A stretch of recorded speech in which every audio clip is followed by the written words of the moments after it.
মুরগির বাচ্চার ঠোঁট কাটা হচ্ছে, তাই দেখতে চলে এসেছে। ঠোঁট কাটার মেশিন নিয়ে সবাই বসে পড়েছে ঠোঁট কাটবে বলে। ঠোঁট কাটবার জন্য যারা এ ব্যাপারে জানে তাদেরকে বাইরে থেকে নিয়ে আসতে হয়, তারা এসে কাজটি করে দিয়ে যায়, চলে যায়। আর বাকিরা সবাই আমাদের ফার্মেরই লোক। সকালবেলাতে ডিউটি করেছে, তারপরে সন্ধেবেলার থেকে যখন ঠোঁট কাটা হচ্ছে তখন আবার এসে এই ঠোঁট কাটার কাজে লেগে গেছে। আজকে এমনিতেও লোক কম ছিল, আর তারপরে সন্ধেবেলায় একটু ঠান্ডা ঠান্ডা থাকে, সেই জন্য বললো যে মুরগির জন্য সুবিধা হবে, তো সন্ধ্যের দিকেই ঠোঁট কাটাটা করতে হবে।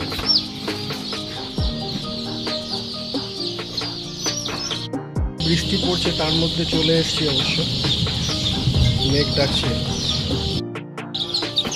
ঠোঁট কাটা চলছে, একটা একটা করে পাখি ধরে এনে ওই যে গরম লোহার ব্লেডটা রয়েছে ওইখানটাতে রাখছে, ঠোঁটটা কেটে যাচ্ছে।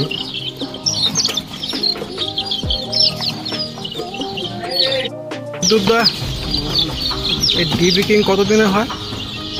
10 দিনে। 10 দিনে? আজকে 8 থেকে 10 দিনে। 8 থেকে 10 দিনে যা আছে এতে আজকে কতক্ষণ লাগবে সময়? ধরুন এক একটা মেশিনে 1500 করে কাটবে ঘন্টায়। এক একটা মেশিনে 1500 করে ঘন্টাতে? যদি কন্টিনিউ চলে, কারেন্ট না যায়, হ্যাঁ, মেশিন বন্ধ না হয়। আচ্ছা, ডান দিকের আর বাঁদিকের কেজের বাচ্চাগুলোর ঠোঁট কাটা বাকি আছে।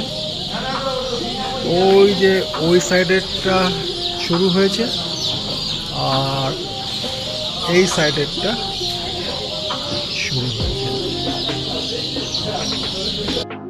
দু সাইডেরটা হবার পর মাঝখানের বাচ্চাগুলোর ঠোঁটগুলো কাটা হবে। এই পাখিগুলোর ঠোঁট কাটা হয়ে গেছে নাকি? হ্যাঁ হ্যাঁ, এই সাইডগুলো হয়ে গেছে। ওই যে ঠোঁটগুলো কাটা কাটা রয়েছে না? হ্যাঁ হ্যাঁ। তো এই কাটতে গেলে এদের ব্যথা লাগে না? হ্যাঁ স্যার, তার জন্য আমাদের মেডিসিন চালু হয়েছে, টাঙ্কিতে মেডিসিন দেওয়া হয়েছে জলের সাথে। ব্যথা তো আছে সাময়িক। তো ওইটা কখন দেওয়া হয়, ওই জল মেডিসিনটা কখন দেওয়া হয়? জল মেডিসিন স্যার ওই আমরা ভোরেও চালিয়েছি, আর একদিন আগের থেকে হিসাবে চালাতে হয়। একদিন আগে চালিয়েছি, আর মেডিসিন টাঙ্কির সঙ্গে দেওয়া হয় জলে। ও মানে জল খাবে তখন ওই মেডিসিনটা হবে, তখন ওটা ঠিক হয়ে যাবে, তাই তো? তাহলে ওই ব্যথা বেদনাটা, শরীরে জ্বর ভাব আছে, আচ্ছা, জ্বরটা আসবে না। একে অন্যকে জিজ্ঞাসা করছে, কিরে তোর ঠোঁট কাটা হলো? দেখ আমারটা কেটে নিয়েছে, আমার এক ফোঁটা ব্যথা লাগেনি।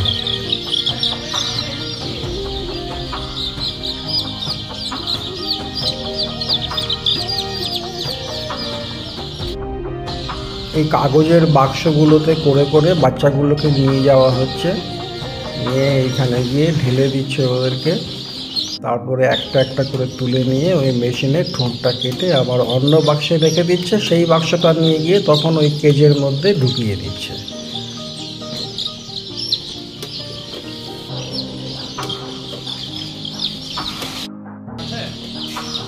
প্রায় 25,000 বাচ্চা রয়েছে। এই ঠোঁট কাটাটা শেষ হতে হতে রাত্রি প্রায় 12টা, 12:30 হয়ে যাবে।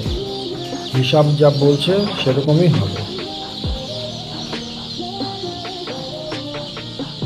এই মুরগি যতক্ষণ জেগে থাকবে ততক্ষণ খাবেই।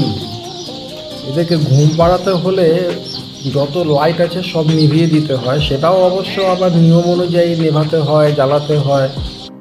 বলি, এই চিক্সের মানে মুরগির বাচ্চার ঠোঁটগুলো কেন কাটা হয়? মুরগির ঠোঁট না কাটানো, আমার প্রোডাকশান যখন হবে তখন আমরা প্রোডাকশানের একটু জোরে বলো।